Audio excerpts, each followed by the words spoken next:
and say good morning and welcome to our ongoing study of the Old Testament. It's good to have each and every one of you back. Now, I'm going to tell you, like I told Sunday's class, I am so excited, not only because I had a week off because I was on vacation and I hate to miss Bible study, but look, we paid our dues, y'all. We slogged through the book of Deuteronomy and all the laws and the covenants and all the stuff that we already learned in Exodus and Leviticus and Numbers, and we went through all that again. We deserve to have some action and some excitement, and so as we get in the book of Joshua, we're going to have that. And normally what I like to do as we start each new book is to just do some preliminary foundation work, the who, what, where, when, and why.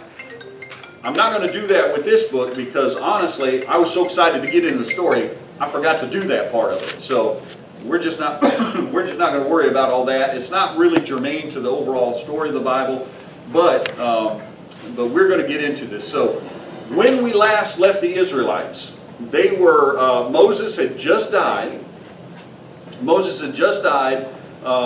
Joshua was getting ready to take over this ragtag bunch of folks called the Israelites, these hard-hearted, stiff-necked people that didn't want to do what they were asked to do by God or by anybody else. And they were on the east side of the Jordan River, getting ready to cross over into the west side of the Jordan River and to take the land that God had promised them from the people that inhabited it. So when we now flip the page from Deuteronomy to Joshua, this is the scene before us.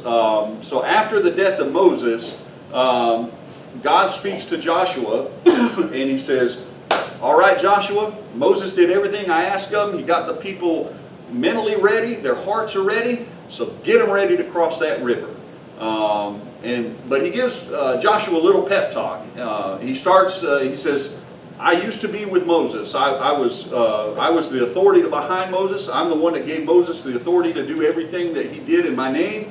So as I was with Moses, I will also be with you. So what he's doing is Moses had the divine authority. God wants Joshua to know that that is now being transferred to him. And it's as much for the people's benefit as it is for Joshua. Joshua already knows that he's the leader in waiting, even while Moses is still alive. This is to let the people know, hey, this is my guy. You listen to Moses sometimes when you weren't stiff-necked. You need to be listening to Joshua. He's my guy. He reminds Joshua that as long as God is with Joshua, that none of their enemies can stand against them. And he tells them in verse 6, he said, chapter 1, verse 6, he says, be strong and courageous. Now, these are words that we heard in the closing chapters of the book of Deuteronomy. We talked a little bit about that and why God would have really hammered on that thing of be strong and courageous. But now he's talking to a new leader. Billy, you're in charge now. You know, the other leader died. You're going to lead this whole class to the promised land. I want you to be strong and courageous. And then in the very next breath, he says, be strong and very courageous. And in the few verses that follow, 4 times God mentions in one way or another for Joshua to be strong and courageous. So this was something that was very important to God, that Moses understand that, hey, you're the boss now. Things are not going to be easy, but I'm going to be with you. All you have to do is be strong of heart and be courageous. Don't let fear temper what you've got to do, and things are going to be okay. And then he tells them, kind of like one last reminder, keep the law. Keep all the commandments that I've given you, and you will be successful and prosperous. In other words, do what I tell you, and you can't go wrong. And then he says, all right, so here's what I want you to do. I want you to get ready. In 3 days, we're going to cross that Jordan River, and we're going to get to work. Except that when I did the math here, and you'll see in a minute, that 3 days wasn't really 3 days. It was more like 6 days. So he says, in 3 days, we're going to cross the river. Joshua goes and reminds, remember, there were 2.5 tribes. There was the Reubenites, the Gadites, and half of the tribe of Manasseh. When they first conquered the people that were in the land on the east side of the Jordan River, they looked around and says, we don't need to cross the river. Man, this land's good here. And they asked Moses, hey, Moses, talk to God and see if we can just stay over here on this side. And a deal was struck with those tribes. They were called the Transjordan, or the across the Jordan tribes, that yes, you can stay on this side. God said you can have this land, even though you're supposed to be over here, but your women and your children, your possessions to stay behind. But you fighting men have to go and fight with your other brothers with the rest of the 12 tribes to subdue this land. Once that work is done, you can come back. Joshua takes an opportunity to remind them of their obligations, saying, I know you guys have already got your land over here, you're already starting to get settled in, but you still have work to do on the other side. And they respond affirmatively, like, look, we remember, we promise we'll go with you, we'll do whatever you ask, we'll do what we're supposed to do until our time is up, and then we'll come on back. And so they pledge their obedience to Joshua and to God. In chapter 2, they're still on the east side of the Jordan River. Joshua secretly sends out 2 spies. He picks 2 men, and he says, I want you to cross the Jordan River, and I want you to go spy out the land. Now, this is like one of those, what I call the hyperlinks. It kind of directs our attention back to the story 40 years ago when Moses sends 40 spies into the land. 38 of them come back and said, I don't think we can do this. 2 said, it's good. Well, this time Joshua only sends 2. And he says, go and spy out the land. He said, but in particular, I want you to go scope out Jericho. And the reason that he wants them to scope out Jericho is because where they're camped on, or where they're getting ready to camp on the east side of the Jordan River, Jericho is the first town they're going to come to in the Promised Land. So that's the first one they're going to attack. So he says, go and take a look and see what's going on over there. And so the spies cross the river and they go to Jericho. And in those days, larger towns were fortified. They had city walls around it. Now, it's not like we think of city walls today, where we think about like when they built forts during the pioneering days, where they build the log walls, and then within the log walls there was houses. This would have been like an earthen kind of brick or adobe wall, and they would have city gates in it. And you would open up the gates during the day. People could come in, go out. People, you'd have foreigners come in, do trade, whatever. But at night, when you wanted to secure the town, everybody that was not supposed to be there was out the gate. You closed up the gates, and it's supposedly safe and secure. On the inside walls, people's houses would be built as part. That city wall would be an exterior wall for somebody's house, and it would have windows and stuff in it. Well, these spies go into Jericho while the gates are open during the day, and they beat feet right to the house of a prostitute named Rahab. Now, a lot of people are like, sure enough, you send 2 men to do a job, in the first 8 places, you're going to go to a house of ill repute, right? But they go to this prostitute's house, and I don't want to hammer that too hard, but that's an important key, theologically, that she was somebody who would not necessarily have been somebody that God would have wanted one of his clean people to go to, but theologically it's important. We'll see that later on in the Bible story. So they go to Rahab's house, they go in and talk with her. Even in a small town in North, you get a couple of strangers come in from not around here, somebody's going to notice them coming. Pretty soon, phones will be ringing, tongues will be wagging. Hey, did you see them 2 strangers? Same thing in Jericho. The news gets back to the king of Jericho. Hey, there's a couple of Yankees up in our town. We need to find out what's going on. The king sends some messengers. They say, well, I think they're over at old Rahab's house. So the king sends some messengers over to Rahab's house, and he demands that she hand those 2 men over. I thought I heard a door. That they hand those 2 men over, presumably to be taken back to the king to be questioned and find out what they're doing there. Well, Rahab, she says, yeah, I remember those 2 guys you're talking about. Yeah, they came, we talked. They didn't ask much, but they asked a few things, and I think they left. It's getting about dusk, and they were about to close the city gates, so I think they left. And yeah, I remember seeing them go out the city gates, and they went that way, right? So the men go back and tell the king, hey, they went out the gate and they're headed that way. So the king, so she sends them on a wild goose chase. The king sends all his men out to chase after these 2 spies. Meanwhile, she's got the 2 spies on the roof of her house. And she has hidden them in case anybody searched her house. She had some flax, which is a plant, if I remember right, they used to make linen out of back in the day. Well, she had it laid out up there, probably drying and curing, and she hid them under the flax to where nobody could see them. So she sends them on a wild goose chase. She goes up and says, hey man, the king's got some men looking for you. It's not safe for you to be around here. You probably should go. But before you go, I I want to remind you, the king came looking for you, or his men came looking for you. I could have just as easily told him where you were at and handed you over, but I didn't. So I showed kindness to you. I know why you're here. She goes, we're not stupid. We know that there's a whole bunch of you across the river and that you're going to come over here and you're going to attack us. And that you're an advanced spy party. She goes, so here's what I need to ask of you. Spare me and my family. She puts it in terms of my brothers, my sisters, mother, father, and others in my family, right? She goes, so spare us. When you come, we know our hearts are already melting with fear. We're sick with fear. We know what's coming. Just spare me and my family.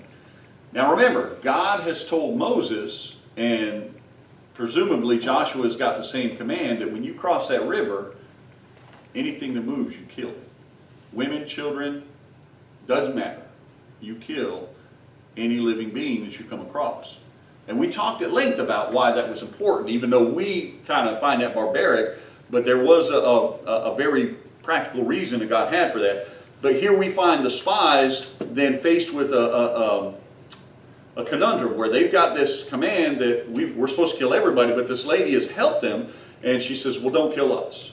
Well, the humanitarian in their heart said, I tell you what, we promise our lives for your lives. You've helped us, we're going to help you. But here's the thing. When we come to destroy the city, you make sure all your family that you don't want to die is inside this house. If any of them are outside when we come, their blood's not going to be on our hands. That's on you. Furthermore, you need to hang a scarlet cord from the window of your house. That way we'll know that this is your house and we will pass by it and we won't bother it. So they agree to her terms. She agrees to their terms. And she lets them, and I told you that her house was built up against the city wall. So they had a window out that city wall. She lets them down outside of the city wall through a rope, and she says, now, the king's men are going to be over here looking for you. It's not safe to be out wandering around. She goes, about 3 days is all they're going to tolerate before they'll, when they don't find you, they'll come on back. So go hide in the hills for 3 days. When they come back, then go on about your business. And so that's what they do. They hide out for 3 days. The men come back. They go on their way, cross over the river, and they go to Joshua. And they give him a good report. He's like, man, this is going to be awesome. These people are already scared to death of us. There ain't nothing that we can't do with God with us when we go across there. So chapter 3 and 4, we have an account of them actually getting ready and crossing the Jordan River. So the Israelites are not yet at the Jordan River. They're camped at this place called Shittim.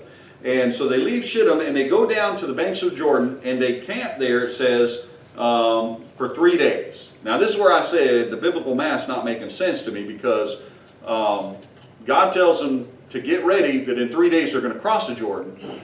Well, we know the spies have already been across the Jordan for at least 3 days, because they were at Rahab's and they were hiding out for 3 days. Then they come back, they move down, and they camp next to Jordan. So that's 6, almost 7 days. Just an interesting note there that I found. I don't think it's really germane to the overall story. But they camp there for 3 days, and God gives Moses some instructions about how this is going to go. He says, here's what's going to happen. He said, I want the priests to take the Ark of the Covenant, and they're going to go first. So the Ark is going to lead you all out. He said, everybody else is going to fall in behind the Ark, but I don't want you too close to this thing. He says, you want to stay back about 2,000 cubits, which is about 3,000 feet or a little over a half a mile. So he really didn't want them getting too close to the Ark. He says, so you fall back about a half a mile, let the Ark go ahead of you.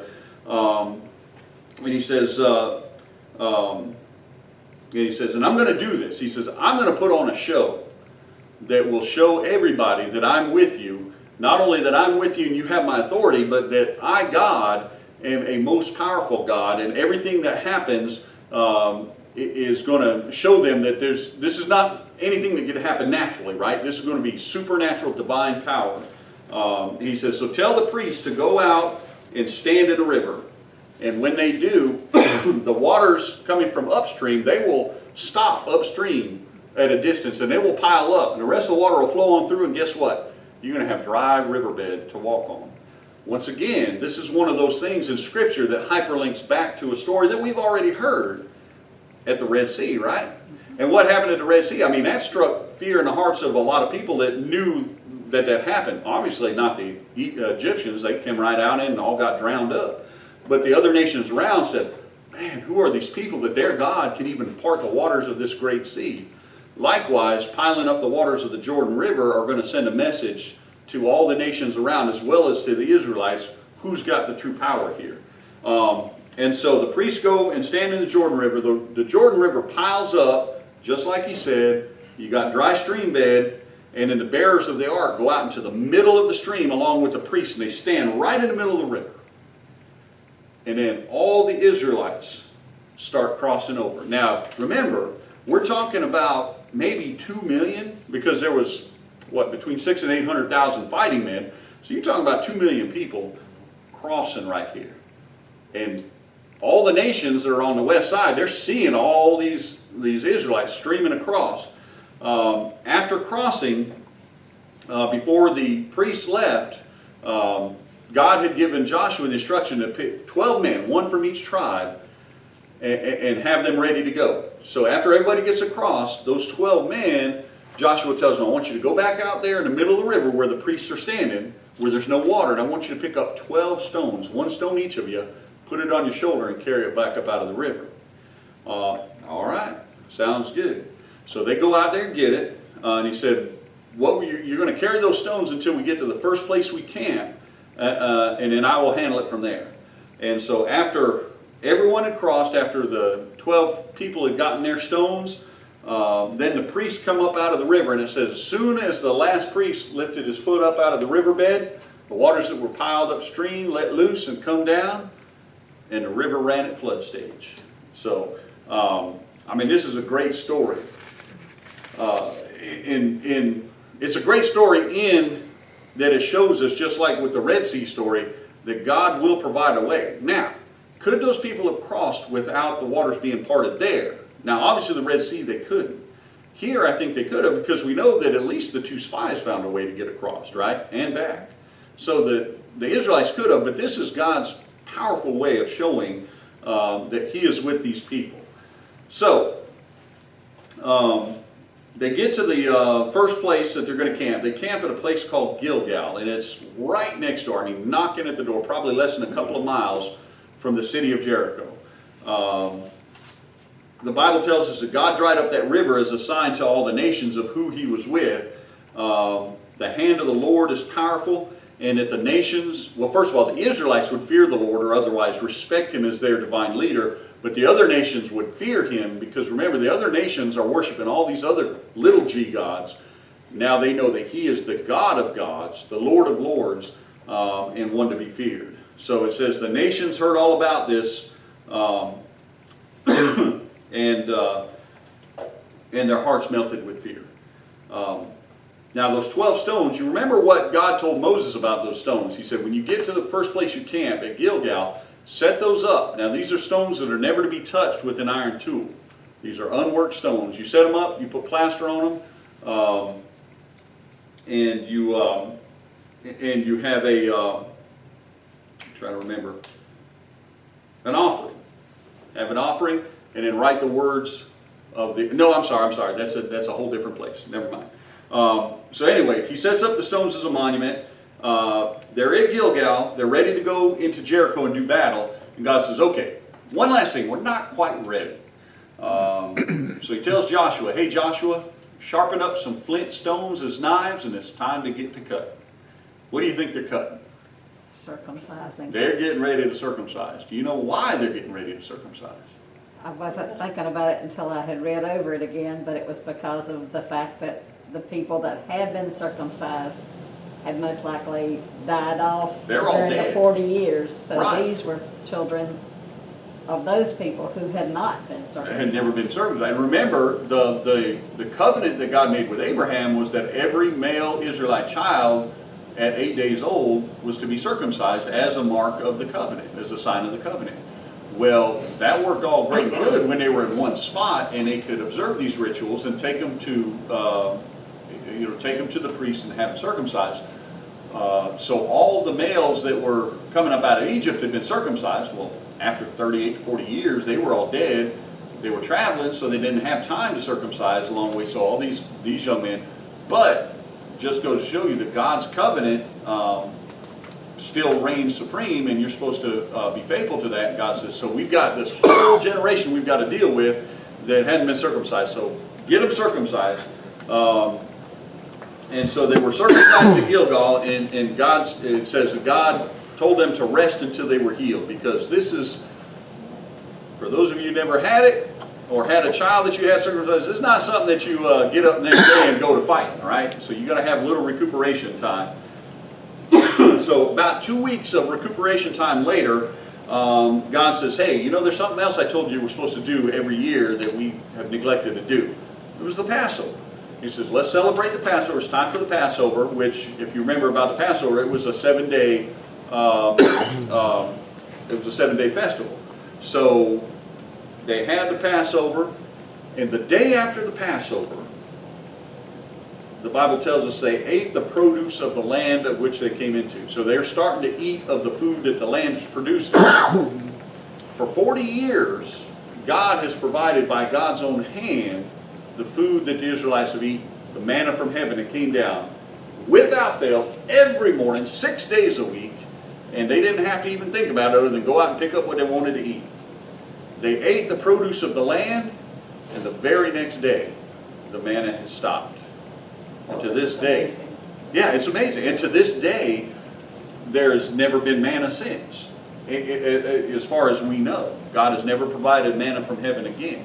So God provided exactly what they needed, exactly when they needed, in the exact amounts that they needed, which is something that I hit on every Sunday when I talk about, when I pray over the offering. You know, that He might not give us everything we want. Because remember, the Israelites wanted onions and leeks and meat and quail and all that, but God provided what they needed, not necessarily what they wanted. But now, they're in this place where it's still a provision by God. God is going to provide all the good fruit of the land, but it's a different provision. And so that manna went away, never to return.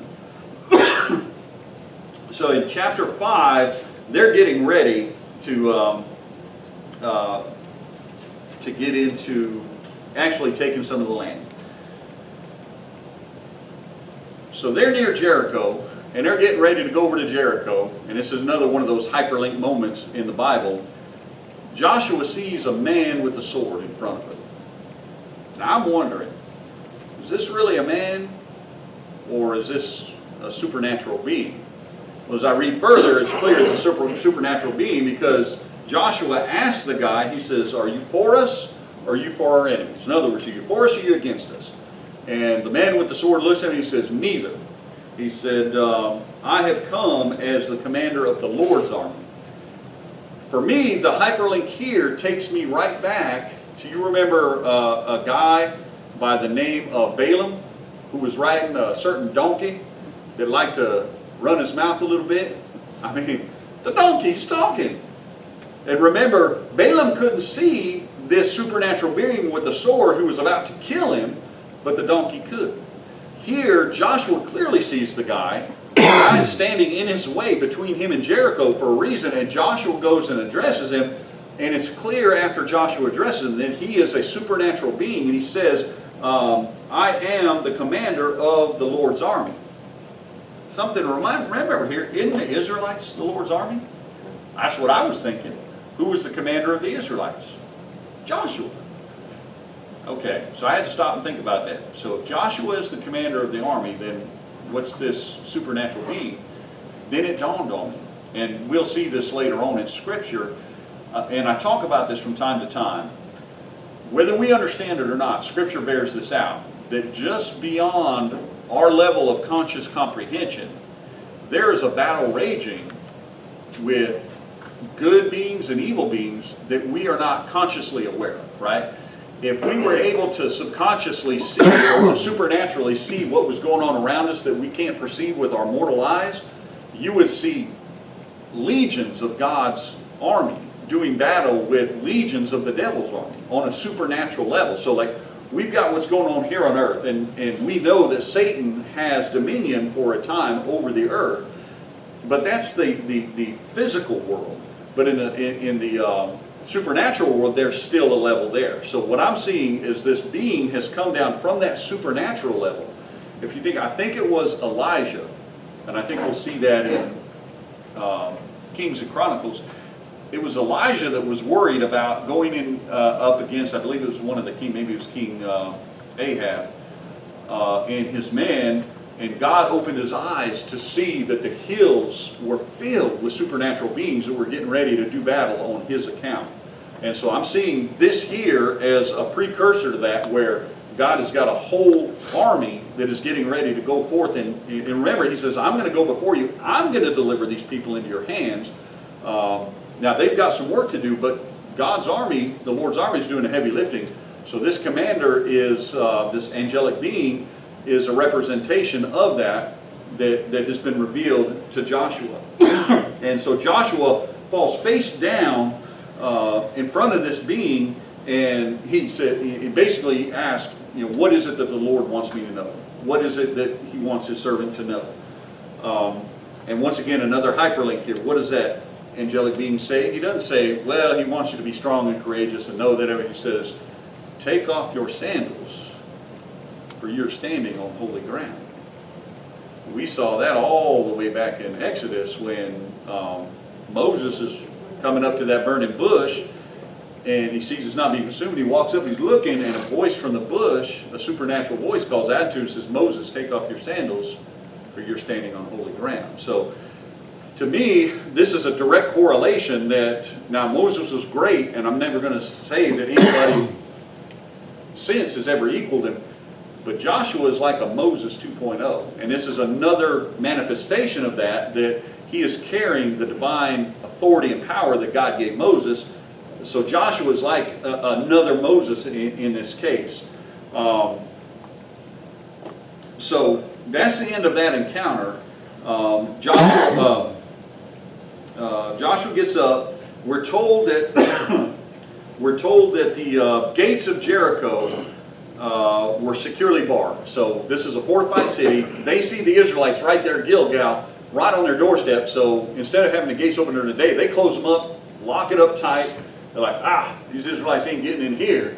And so that would present a problem to most people. Now you've got to set up a whole siege. You've got to put ramps up. It takes a lot of time. You either starve them out, or you've got to find a way to get in. God says, I tell you what, I got a divine battle plan for you, Joshua. Listen up. Here's what we're going to do. He says, day one, I want you to get the Ark of the Covenant, and I want you to get 7 trumpet bearers with 7 trumpets. The Ark and the trumpet bearers are going to start off going around the city wall on the outside. And they're going to blow the trumpets and, and all that. And then the rest of the Israelites are going to follow around. And you're going to march around this city one time. Not 1.5, not 3/4, one time. Playing the trumpets, do not shout. So once you march around it once, go back to camp, take the rest of the day off. Day 2, Joshua, here's what you do. Same thing as you did day 1. 3, 4, 5, and 6. 6 days you march around one time and that's it. He said, the 7th day, here's what I want you to do. Start out like you always do. Go around that city 7 times. Now, I know it's going to take you while you got a couple of million people, but you walk around that city 7 times.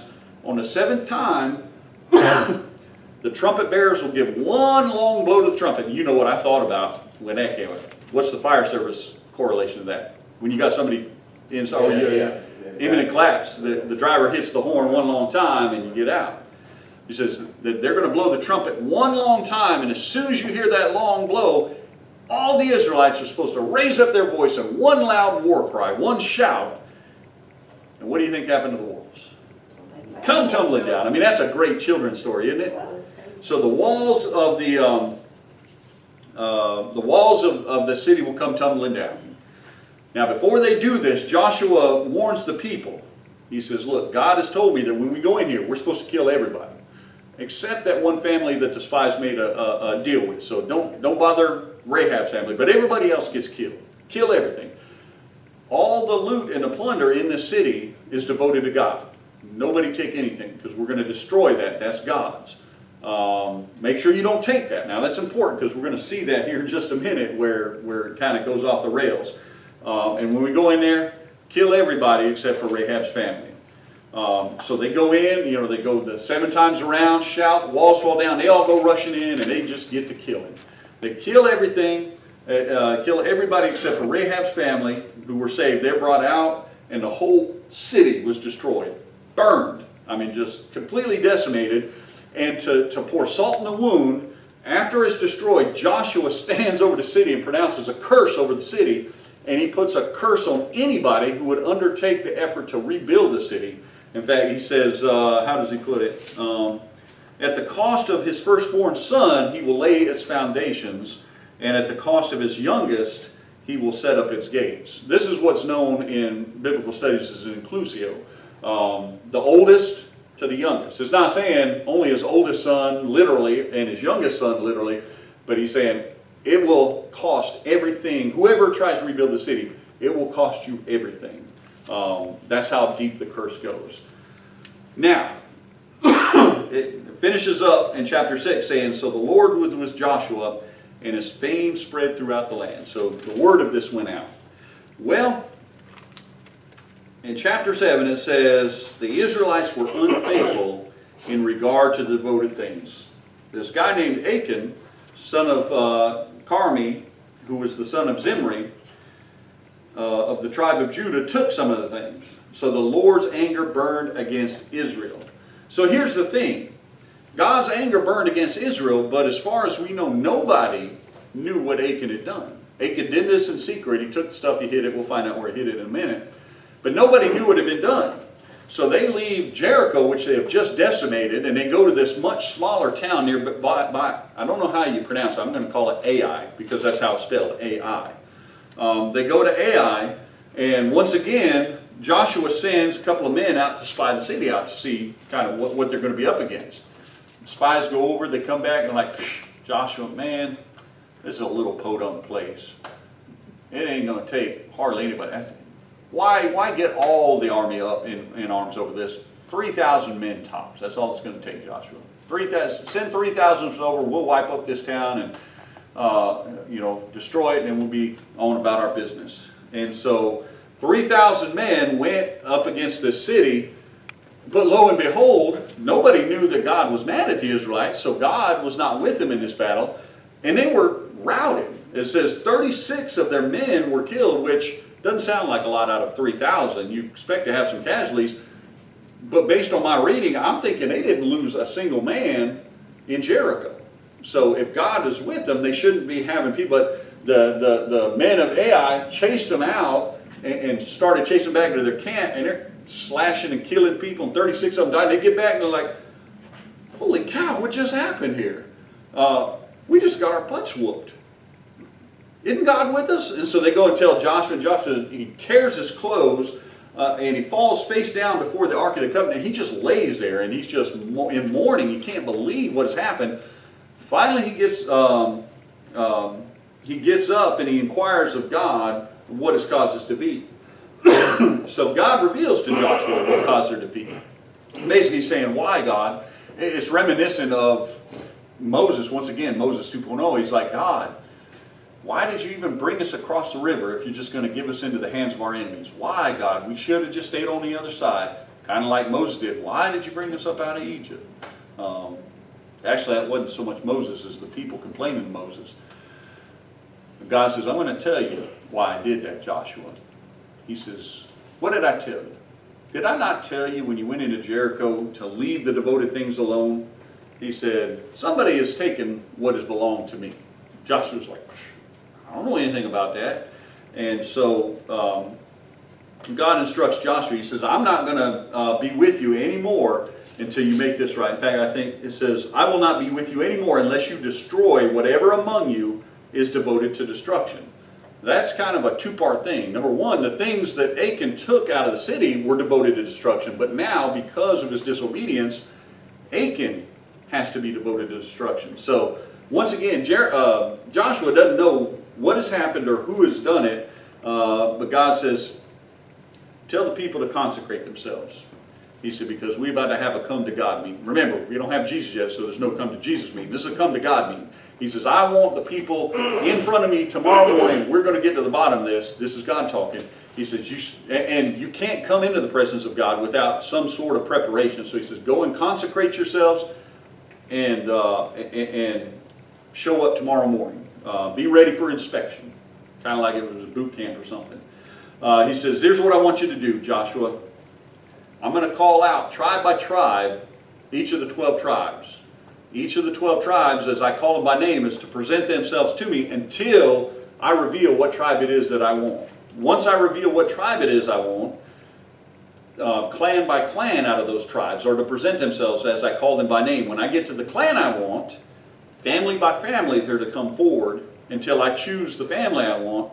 Once I get the right family, man by man, they're going to come forward until I get the man I'm looking for. And God already knows who does it. This is a big show for the people of Israel.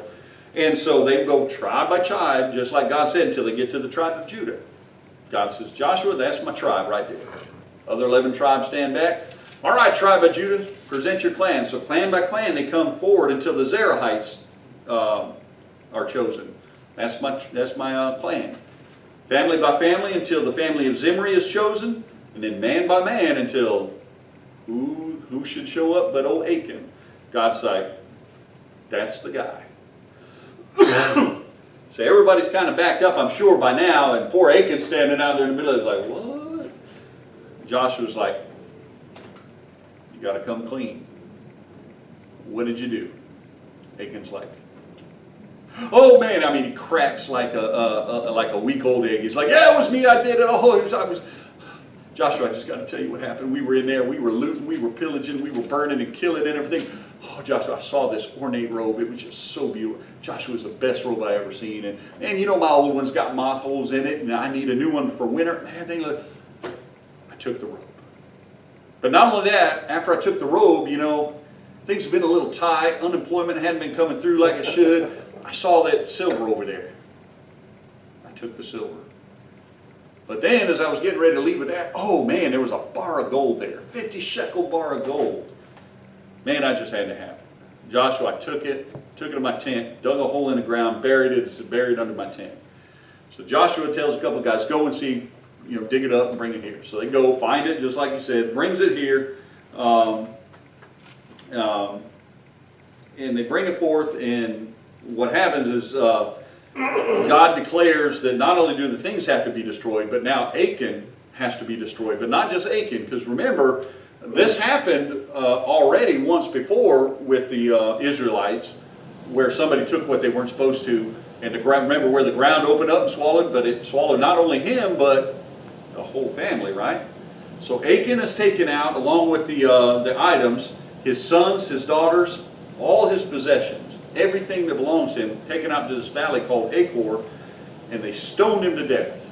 And once they stoned him to death, they stoned his whole family to death. Then they piled everything up and burnt them and all their things. And then after they burned everything up, they piled a bunch of rocks on them.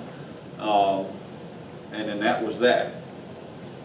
Only then did God turn from his fierce anger and return his hand of provision to the Israelites. So now that things are made right, God tells Joshua, now, let's rethink taking the city of Ai. He says, you send your people up against them this time, and don't piddle around with 3,000 troops. You send all the troops up against them, and this time you're going to win. I will deliver them into your hands. He says, but there's going to be a little change from how we did Jericho. First of all, you're just going to be able to go in and get them with a little super secret divine plan. But this time, instead of devoting all the loot to me, you guys just keep all the plunder for yourself. You still got to kill everybody, but all the gold, the silver, all the loot and all that, you keep that for yourself. He says, now, we're going to play a little trick on them because you've already went up against them once and they routed you, so, they're feeling pretty good about themselves. So here's what you do. He said, I want you to take 30,000 of your fighting men, sneak them around to the backside of the city. Don't let anybody know they're back there. Don't let them see them, but put 30,000 troops behind the city. Joshua, all right, I can do that. He said, then you take a small detachment. Well, take some more of your troops and go hide them on the road leading out of the city, but hide them beside the road where nobody can see them. Joshua, all right, I got this. he says, all right, now you and a small detachment of men, you march right up that road towards the city gate. Joshua says, all right. He says, let's do this. So he goes marching up the city gate. Of course, the men of the city look out like, oh, this Israelites, they're back for another butt whooping. I guess they didn't get enough first time around. So they come charging out of the city, and Joshua's men turn tail and start running down the road. And they're trucking it down the road, and the city men are chasing after them. Well, they didn't leave any men back in the city to defend the city. So Joshua and his men are running this way. They're kind of looking back to see what's happening. The 30,000 are on the other side of the city. Well, they just walk on in. No opposition. So they get to killing and looting and pillaging and burning. The whole time Joshua's running, he's looking back. All of a sudden he sees the smoke go up. He's like, all right, my guys are in the city. That's taken care of. They stop, turn around, and I can only imagine the men from the city of Ai, they're chasing, kind of like, you ever see a dog chase a car and all of a sudden the car stops and the dog, like, what do I do now? I can imagine the men in the city, as soon as the Israelites stop, they stop like, what's going on? Joshua's men turn around and start laying it to them. The men that are beside the trail, or beside the road in ambush, jumps out, and they completely decimate them. They don't leave anybody alive. So, let's see. In all, they killed everybody in Ai, 12,000 men and women. So, this is not a small town. It's quite a bit bigger than North. But to kill them all, Joshua burned the city. I say he killed them all. Only one person was left alive, and that was the king of the city. And he was brought to Joshua. So Joshua had the whole city destroyed, burned down. He impaled the king on a pole outside the city gate.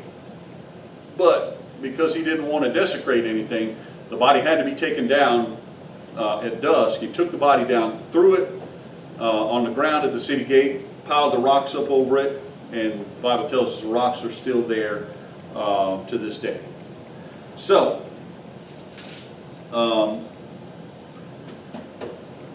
first two cities they've already destroyed. They've started to take some of that land and take some of the promised land, the possessions they were told. But we still have some unfinished business from back in Moses' time in Deuteronomy. And I almost accidentally jumped ahead. I got my stories mixed up. Remember that God told Joshua to told Moses to build an altar on the top of, or at Shechem, or the top of Mount Ebal when they got over there. And remember, he said the altar was to be built with stones that had never been dressed with an iron tool, and that they were supposed to cover it with plaster. And what were they supposed to do after they covered it with plaster? Anybody remember? They're supposed to write the words of the law on it. Yeah. And so, per Moses' instructions, Joshua goes over there. He builds this altar on Mount Ebal. He offers burnt offerings to God on it. He offers fellowship offerings. And then he wrote the law of Moses on these stones. And this was one step in giving a visual reminder to the people so they'd never forget the law and always do what they were supposed to do. But remember what God also told Moses they were supposed to do when they get over there. They're supposed to divide the tribes up. Half of them were supposed to be on Mount Ebal, and across the valley on Mount Gerizim, the other half was supposed to be, and remember, they're supposed to be shouting blessings and curses across the valley to each other. That's what Deuteronomy told them they're supposed to do, so I assume it got done. It's not recorded in Joshua that they shouted back and forth, but hey, they were supposed to do it. I'm quite sure they did it. But what did happen was Joshua took the time to read the entire law to everybody that was there within hearing distance, and to review with them the blessings and the curses that would come from being obedient or disobedient. And in that way, it says, there was not a word of all that Moses had commanded that Joshua did not read to the whole assembly of Israel, including women and children and the foreigners who lived among them. That's how we close out chapter 8. Which to me is a way of saying that, look, everybody knows what they're supposed to be doing, so there's no excuse for anybody. Nobody can say, well, I didn't know. How many times do kids and even adults like, well, I didn't know that. I tried that once. I tried to get out of a speeding ticket. Well, I didn't know it was only so and so. It's like, sir, ignorance of the law is no excuse. Here's your ticket. And so God is telling, you had plenty of opportunity. You should have heard it. If you didn't hear it, that's on you. Well, that's all we're going to get to today. That's eight chapters in. We've already had looting and pillaging and killing and disobedience already. Tell you what, it's a great story. A lot going on here in Joshua, a lot more to come. We're going to see where they conquer the southern part of, probably next week we'll get to most of the southern conquest of the land, and then we'll move to the northern part of the land where they conquer the northern part of the land. Before we close up, man, Billy, I can't believe you let me start without having a word of prayer. Gosh, I almost did that Sunday too, but I caught myself. But before we go, I just want to, we covered a lot of ground. What do you guys think? Does anybody have any questions or concerns or insights, connections you noticed or anything like that? Well, the whole thing that I see is, as long as we walk with God and follow His laws and commandments, what He tells us to do, we're going to be fine. We are going to be fine. That's right. I had heard that, I guess the people Logan was talking about, that when they walk around the city of Jericho the summertime, told them not to speak. Mm-hmm. Some people think that's God told them not to speak because they would start doubting and be negative amongst each other about why are we doing this and can we do this and can't we? It's not scriptural. It's not explicit in Scripture, but I think that's as good an explanation. And Miss Lane's nodding. She thinks that's a good explanation. I mean, you think about how people do today. The more you shoot anything down. Oh yeah. Yeah. The more you think, the more about each other. I guarantee you, we're going to go to class tonight, and there's going to be some grumbling in there. Man, I already had this platform. I got to be here again. Given over to our own devices, we like to grumble. Especially if we don't see necessarily, we can't see the end result for ourselves quite yet. So yeah, and the Israelites. I heard that. How about, did you guys catch, and I want to piggyback off what you said, if you just do what God says, you can't go wrong, right? That's what really, God said to Moses, be sure that you follow these laws as I have commanded. Yeah, and that's like the 100th time from Deuteronomy to here that he said that. So there's got to be something to it. But did you notice? I mean, God was adamant that when you go into the land, you kill everybody. Of these tribes, he said, these tribes, you don't have to kill everybody, but if you don't kill them, you've got to basically enslave them. You've got to subdue them somehow. But these ones, you kill them. The first thing the spies did when they went into that land was break that. And then next week we're going to see another time when they were tricked into breaking this.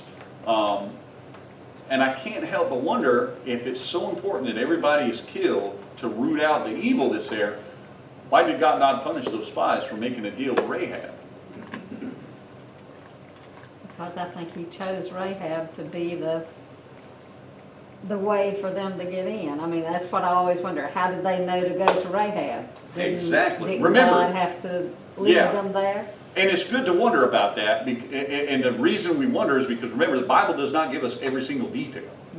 No. It just tells the story. We're left to we're invited to come into the story and to grapple with it.